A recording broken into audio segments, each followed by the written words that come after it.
বেড়ে গেছে লোকসভা ভোটের দামামা। লোকসভা ভোটের দিন ঘোষণা ইতিমধ্যেই করে দিয়েছে নির্বাচন কমিশন। তার মধ্যে 42টি আসনে তৃণমূল প্রার্থী ঘোষণা করে দিয়েছে।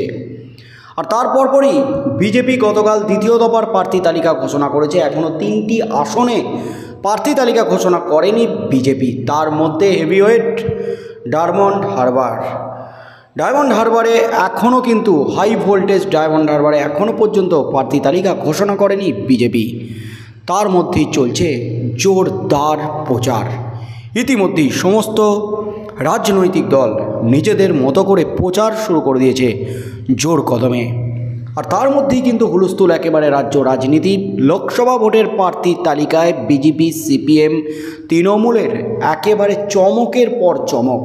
একদিকে প্রাক্তন স্ত্রী ভার্সেস প্রাক্তন স্বামী, প্রাক্তন স্বামী স্ত্রীর জোরদার লড়াই কিন্তু দেখতে চলেছে রাজ্যবাসী। বিষ্ণুপুরে জোর কদমে প্রচার শুরু করে দিয়েছেন সৌমিত্র খাঁ, তার সাথে সাথে তার প্রাক্তন স্ত্রী সুজাতা মণ্ডল খাঁ। আর তার মধ্যেই কিন্তু এবার শ্রীরামপুরে একেবারে ধুন্ধুমার কাণ্ড। শ্বশুর ভার্সেস জামাই জোরদার লড়াই। প্রাক্তন শ্বশুর ভার্সেস প্রাক্তন জামাই। শ্রীরামপুরে হেভিওয়েট তৃণমূল নেতা, হেভিওয়েট তৃণমূল বিদায়ী সাংসদ বর্ষিয়ান আইনজীবী কল্যাণ বন্দ্যোপাধ্যায় ভার্সেস কবি শঙ্কর। কল্যাণ বন্দ্যোপাধ্যায়ের প্রাক্তন জামাই। আর প্রাক্তন জামাই শ্বশুরের বিরুদ্ধে প্রার্থী হতেই বিস্ফোরক শ্বশুর কল্যাণ বন্দ্যোপাধ্যায়। এই মুহূর্তের সবচেয়ে বড় খবর, শ্বশুর কল্যাণ বন্দ্যোপাধ্যায় প্রাক্তন জামাইকে নিয়ে যা বললেন তাতেই কিন্তু তুমুল শোরগোল পড়ে গেল একেবারে রাজ্য রাজনীতিতে। লোকসভা ভোটে কিন্তু রীতিমতো জমে গেল লড়াই। শ্রীরামপুরের 3বারের সাংসদ কল্যাণ বন্দ্যোপাধ্যায় লড়াই এবার তার প্রাক্তন জামাই কবি শঙ্কর বসুর সঙ্গে। কবির শঙ্করকে শ্রীরামপুরে প্রার্থী করেছে বিজেপি। সে প্রসঙ্গে বলতে গিয়ে কল্যাণের মন্তব্য, কেউ কোনো ফ্যাক্টর না। দিল্লি বাড়ির লড়াইয়ে বাঁকুড়ার বিষ্ণুপুরে প্রাক্তন দম্পতির লড়াই দেখবে রাজ্যবাসী। একদিকে বিজেপির সৌমিত্র খাঁ, অন্যদিকে তৃণমূলের প্রার্থী সুজাতা মণ্ডল। হুগলির শ্রীরামপুরও এক পারিবারিক লড়াই দেখবে। নিজের প্রতিদ্বন্দ্বী প্রসঙ্গে কল্যাণ বলেন, গতবার হ্যাট্রিক করেছি, এবার বাউন্ডারি হাঁকাবো। বিরোধীরা কোনো ফ্যাক্টরি হবে না। সোমবার দোলের দিন সকাল থেকেই জনসংযোগ করছেন তৃণমূলের প্রার্থী কল্যাণ। শ্রীরামপুরের রাধাবল্লভ মন্দিরে পুজো দিয়ে পদযাত্রা করেন তিনি। বটতলায় জুট মিলের শ্রমিক মহল্লায় গিয়ে তিরুপতি পুজোয় যোগ দেন। সেখান থেকে যান যাত্রা দোল মন্দিরে। ছোটদের সঙ্গে দোল খেলতেও দেখা যায় তাকে। রং খেলতে খেলতেই কল্যাণ বলেন, বিরোধীদের সম্পর্কে কিচ্ছু বলবো না। 2009 সাল থেকে সিপিএমকে হারিয়েছি। বাপি লাহিড়ী হেরেছেন, গতবার দেবজিৎ সরকার হেরেছেন, এবার লাল গেরুয়া সব হারবে। আইএসএফ বা ফুরফুরা কোথাও কোনো সমস্যা হবে না। কবির শঙ্কর পেশায় সুপ্রিম কোর্টের আইনজীবী। গত 2019 সাল থেকে শ্রীরামপুরের রাজনীতিতে তার উদয়। কেন্দ্রীয় নিরাপত্তা বাহিনীর জওয়ান পরিবৃত অবস্থায় তাকে ঘোরাফেরা করতে দেখেছেন শহরবাসী। তৃণমূলের বিরুদ্ধে নানা অভিযোগ তুলে তিনি জোর কদমে প্রচার শুরু করে দিয়েছেন। এরপরই গত বিধানসভা নির্বাচনে শ্রীরামপুর কেন্দ্রে তাকে প্রার্থী করে বিজেপি, কিন্তু তৃণমূলের সুদীপ্ত রায়ের কাছে পরাজিত হন কবির শঙ্কর। তাকে এবার লোকসভাতেও প্রার্থী করল পদ্ম শিবির। কয়েকদিনে শ্রীরামপুর লোকসভা কেন্দ্রের অন্তর্গত শ্রীরামপুর, উত্তরপাড়া এবং চাঁপদানি বিধানসভা এলাকায় কবিরকে যাতায়াত করতে দেখা গেছে। তখন থেকেই জল্পনা ছিল তাকে এবার হয়তো কল্যাণের বিরুদ্ধে দাঁড় করাতে পারে বিজেপি।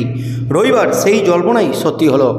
বিজেপির প্রার্থী তালিকা প্রকাশিত হওয়ার পর কবির শঙ্করের প্রত্যয়, বিপুল ভোটে জিতবেন। তিনি বলেন, শ্রীরামপুর কেন্দ্রের 7টি বিধানসভা এলাকায় গত 1.5 দশকে কাজ কিছুই হয়নি। মানুষকে শুধু ভাঁওতার মিথ্যা প্রতিশ্রুতি দিয়ে ভোট চুরি করা হয়েছে। বিশেষত পঞ্চায়েত এলাকায় শোচনীয় পরিস্থিতি। গ্রামে গ্রামে পানীয় জল, শৌচাগার, সড়ক পরিবহনের বেহাল দশা। কল্যাণের সঙ্গে অতীত সম্পর্কের প্রশ্নে তাঁর বক্তব্য, বর্ষিয়ান সাংসদ হিসাবে ওকে সম্মান করি। প্রত্যেক মানুষের জীবনেই অতীত থাকে। রাজনীতির ময়দানে তিনি আমার প্রতিপক্ষ। প্রসঙ্গত, কল্যাণের কন্যার সঙ্গে বিয়ে হয়েছিল কবিরের। 2017 সালে তাদের বিবাহ বিচ্ছেদ হয়। আর বিবাহ বিচ্ছেদ হওয়ার পরপরই কিন্তু কোটি টাকার মানহানির মামলা করেন কবির শঙ্কর কল্যাণের বিরুদ্ধে। আর তার পরপরই কিন্তু জোরদার ধুন্ধুমার কাণ্ড বেঁধে যায় শ্বশুর জামাইয়ের মধ্যে। পারিবারিক দ্বন্দ্ব, তার পরপরই বিবাহ বিচ্ছেদ। আর এবার কিন্তু ফের 7 বছরের মাথায় প্রাক্তন শ্বশুর ভার্সেস প্রাক্তন জামাই। এবার কিন্তু পারিবারিক ঝামেলা পর এবার রাজনীতির ময়দানে জোরদার লড়াইয়ে। রাজনীতির ময়দানে প্রতিপক্ষ শ্বশুর জামাই। জামাইকে নিয়ে মুখ খুললেন শ্বশুর। জামাইয়ের নাম না নিলেও তিনি কিন্তু স্পষ্ট বুঝিয়ে দিলেন কেউ কোনো ফ্যাক্টর না, হ্যাট্রিক করেছি, এবার বাউন্ডারি হাঁকাবো। প্রাক্তন শ্বশুরকে নিয়েও কিন্তু মুখ খুললেন কবির শঙ্কর। তার বক্তব্য, বর্ষিয়ান সাংসদ হিসাবে ওকে আমি সম্মান করি। প্রত্যেক মানুষের জীবনেই অতীত থাকে, রাজনীতির ময়দানে তিনি আমার প্রতিপক্ষ। বিপুল ভোটে জয়লাভ করব, কারণ শ্রীরামপুর কেন্দ্রের 7টি বিধানসভা এলাকায় গত 1.5 দশকে কাজের কাজ কিছুই হয়নি। মানুষকে শুধু ভাঁওতার মিথ্যা প্রতিশ্রুতি দিয়ে ভোট চুরি করা হয়েছে। বিশেষত পঞ্চায়েত এলাকায় শোচনীয় পরিস্থিতি, গ্রামে গ্রামে পানীয় জল, শৌচাগার, সড়ক পরিবহনের বেহাল দশা। কল্যাণের সঙ্গে অতীত সম্পর্কে একেবারে তোলপাড়। এবার কিন্তু জোর লড়াই দেখবে শ্রীরামপুর গোটা রাজ্যবাসী। একদিকে শ্বশুর জামাই, অন্যদিকে স্বামী স্ত্রী। একের পর এক চমক বিজেপি তৃণমূলের প্রার্থীর তালিকায়। পারিবারিক ঝামেলা থেকে শুরু করে একদম পারিবারিক ঝামেলা এসে পৌঁছেছে ভোটের ময়দানে। বিষ্ণুপুরের প্রার্থী সুজাতা মণ্ডল, সৌমিত্র খাঁ একে অপরের বিরুদ্ধে কিন্তু বিস্ফোরক দাবি করছেন। সৌমিত্র খাঁয়ের বিরুদ্ধে সুজাতা মণ্ডল তিনি কিন্তু খেউর করতে শুরু করে দিয়েছেন। সৌমিত্র খাঁয়ের চরিত্র নিয়ে কিন্তু প্রচার শুরু করে দিয়েছেন জোর কদমে। তাতে কিন্তু সন্তুষ্ট নয় তৃণমূল নেতৃত্ব, তাতে ক্ষুব্ধ, চরম ক্ষুব্ধ তৃণমূল নেতৃত্ব। কারণ ভোট প্রচারে পারিবারিক ঘটনাগুলি তুলে ধরায় তৃণমূল হাইকম্যান্ড খুশি নয়, চরম ক্ষুব্ধ তৃণমূল হাইকম্যান্ড সুজাতায়। তার মধ্যেই কিন্তু এবার শ্বশুর ভার্সেস জামাই। শ্বশুর জামাইয়ের পারিবারিক সম্পর্কের কাটাছেঁড়া কি এবার লোকসভা ভোটের প্রচারের মধ্যে আসবে সামনে, জনগণের সামনে।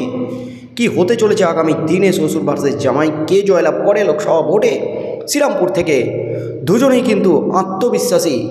শ্বশুর কল্যাণ ব্যানার্জি তিনি কিন্তু স্পষ্ট করে দিয়েছেন কেউ কোনো ফ্যাক্টর নয়, আমি হ্যাট্রিক করেছি, এবার আমি বাউন্ডারি হাঁকাবো।